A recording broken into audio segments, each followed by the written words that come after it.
दोस्तों, एक गांव था जिसका नाम शरकपुर था। शरकपुर बहुत ही हसीन गांव था। वहाँ पर काफ़ी पेड़ थे और बहुत सारा पानी था।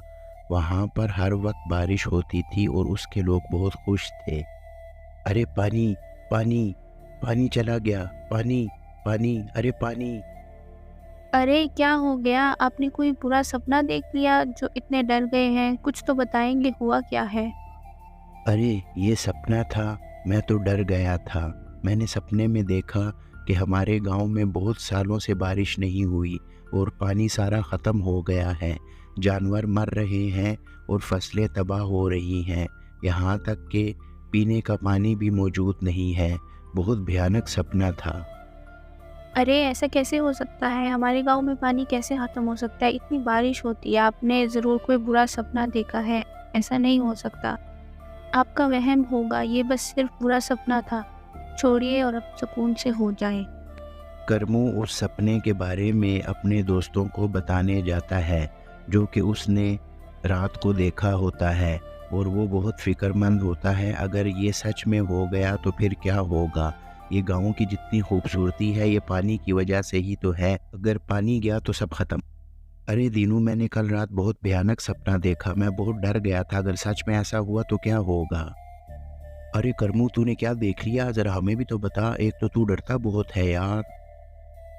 अरे रीनू, मैंने बहुत ही भयानक सपना देखा। मैंने सपने में देखा कि हमारे गांव में बहुत सालों से बारिश नहीं हुई और गांव की सारी नदियां सूख गई हैं।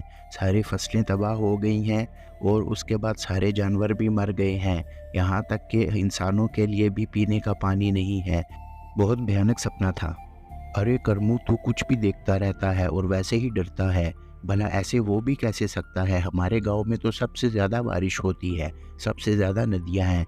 हमारे गांव में कैसे पानी सूख सकता है? तेरा दिमाग ख़राब है। तू थोड़ी सी ना हॉरर फिल्में कम देखा कर आजकल। हाँ यार, तू सही कह रहा है। ऐसा कभी नहीं हो सकता। भला बारिशें कैसे रुक सकती हैं हमारे गांव में। ये लोग अभी ये बातें कर ही रहे होते हैं कि वहाँ से उस गांव के सरपंच राजेश्वर चाचा गुज़र रहे होते हैं। राजेश्वर चाचा इनकी बात सुन लेते हैं और उनके पास जाकर उनको समझाने की कोशिश करते हैं और उनको बताते हैं कि पानी कितना ज़रूरी है, कि इसको महफूज कैसे किया जाए। अरे दीनू बेटा, तुम्हें पता है करमू बिल्कुल ठीक कह रहा है कि पानी ख़त्म हो जाएगा। अरे सरपंच जी, भला ऐसे कैसे हो सकता है कि पानी हमारे गांव में ख़त्म हो जाए। हमारे गांव में तो इतनी बारिशें होती हैं और इतना पानी है। ये सब गलत कह रहे हैं। देखो दीनू, अगला विश्व युद्ध पानी पर लड़ा जाएगा और जिसके पास ज़्यादा पानी होगा वो सबसे ज़्यादा ताकतवर होगा। अरे सरपंच जी, भला पानी पे कौन विश्व युद्ध लड़ेगा? कोई बेवकूफ़ ही होगा। अरे दीनू बेटा, देखो मेरी बात सुनो। जब मैं छोटा था तो यहाँ पर बहुत बारिशें होती थीं और आसपास के 100 किलोमीटर के इर्द गिर्द इलाके में बारिश होती थी। अब वो कम होकर 10 किलोमीटर रह गई है। तो ये पानी एक दिन हमारे गांव में भी ख़त्म हो जाएगा। अरे सरपंच जी, इसका कोई उपाय भी तो होगा कि नहीं? भला जब पानी नहीं होगा तो हम कैसे ज़िंदा रहेंगे? जानवर भी मर जाएंगे और पीने के लिए भी तो पानी नहीं होगा।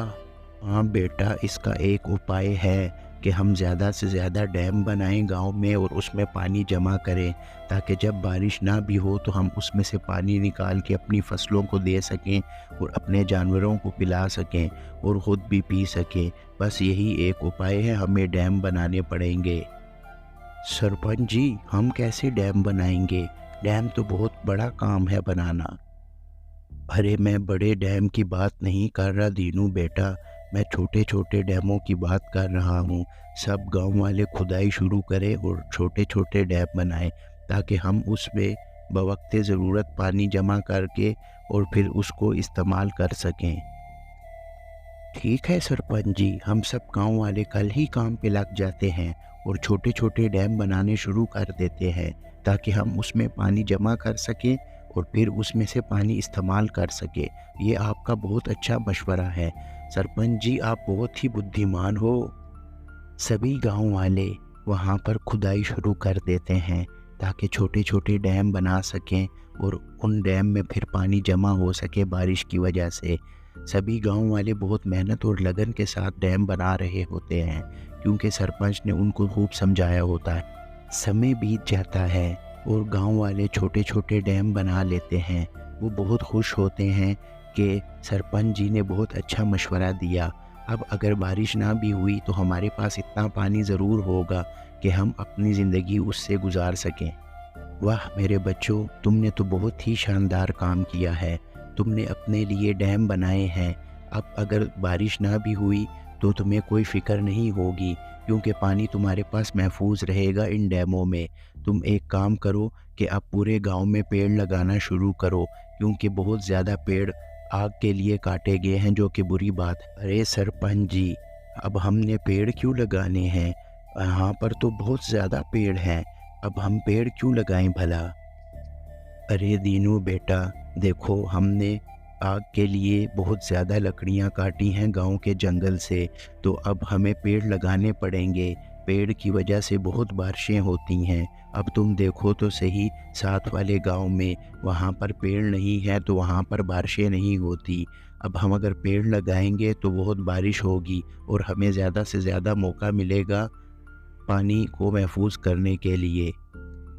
अरे वाह सरपंच जी, आपने तो बहुत अच्छी बात बताई कि पेड़ लगाने से बारिशें होती हैं। हम कल सुबह सारे गांव वासी पेड़ लगाएंगे।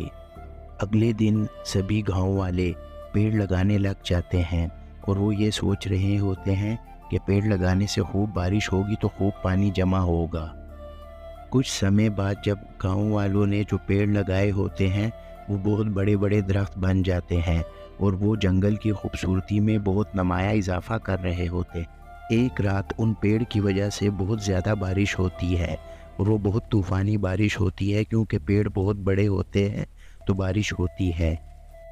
रात की तूफ़ानी बारिश की वजह से जो गांव वालों ने छोटे छोटे डैम बनाए होते हैं वो सब भर जाते हैं और बहुत ज़्यादा पानी उनमें महफूज हो जाता है। अरे सरपंच जी, आपका बहुत बहुत धन्यवाद कि आपने हमें बताया कि डैम बनाओ और फिर उसके बाद हमसे पेड़ लगवाए। तो रात को बहुत बारिश हुई है और उस बारिश की वजह से ये सारे डैम भर चुके हैं।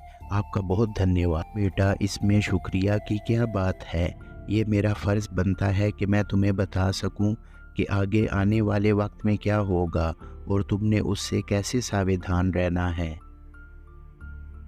अगले दिन साथ के गांव वाले लोग और उनके सरपंच मिठाई लेकर गांव आ जाते हैं, क्योंकि जो पेड़ गांव वालों ने लगाए होते हैं उसकी वजह से उनके गांव में भी बहुत सालों बाद बारिश होती है और इस बात पे वो बहुत खुश होते हैं और मिठाई लाते हैं। अरे सरपंच जी, कैसे हैं आप? आइए आइए, कैसे आना हुआ? आप हमारे गरीब खाने आए, हमारी ऐसी किस्मत। अरे सरपंच जी, हम आपका शुक्रिया अदा करने आए हैं। जो पेड़ आपने लगाए थे ना गांव में, उनकी वजह से हमारे गांव में बारिश हुई है।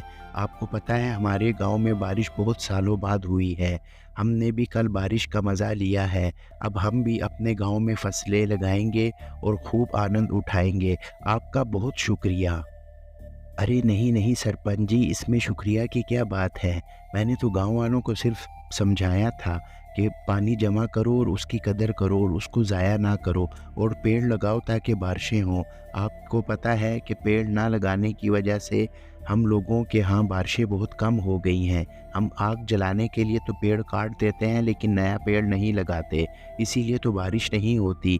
अब आप भी अपने गांव वालों को समझाएं कि वो भी पेड़ लगाएं ताकि इस पूरे इलाके में खूब बारिश हो सके। जी जी सरपंच जी, आपने बिल्कुल दुरुस्त कहा कि पेड़ ना लगाने की वजह से बारिशें होती हैं। अब मैं अपने गांव वालों को भी कहूँगा कि आप पेड़ लगाएं। अब हमारे गांव में भी बारिश होती है और अब हम भी खेती बाड़ी करके खूब उसका आनंद लेंगे। तो देखा दोस्तों, सरपंच की चतुराई से कैसे गांव का माहौल बदल के रह गया। बहुत बारिशें होने लगी और उसका फ़ायदा पास वाले गांव को भी हुआ। तो दोस्तों, हमें माहौल नहीं ख़राब करना चाहिए, हमें पेड़ लगाने चाहिए और पानी की कदर करनी चाहिए ताकि ज़रूरत के मुताबिक पानी जो है वो काम आ सके। हमें पानी नहीं ज़ाया करना चाहिए और उसको जमा करने के लिए छोटे छोटे डैम बनाने चाहिए ताकि उसमें पानी जमा हो सके। और दोस्तों, पेड़ बहुत ही ज़रूरी चीज़ है, गर्मी को कम करता है और बारिशें होती हैं। और पेड़ लगाने की वजह से गर्मी में भी काफ़ी कमी होती है और बारिशें होती हैं। तो दोस्तों, माहौल को साफ़ सुथरा रखना हम सब की ज़िम्मेवारी है। आप सबसे रिक्वेस्ट है कि आप हमारे चैनल को सब्सक्राइब कीजिए और बेल आइकन को ज़रूर प्रेस कीजिए, ताकि हमारे हर आने वाली वीडियो का नोटिफिकेशन आपको टाइम पर मिल सके। तो चलते हैं, मिलते हैं फिर किसी नेक्स्ट स्टोरी में।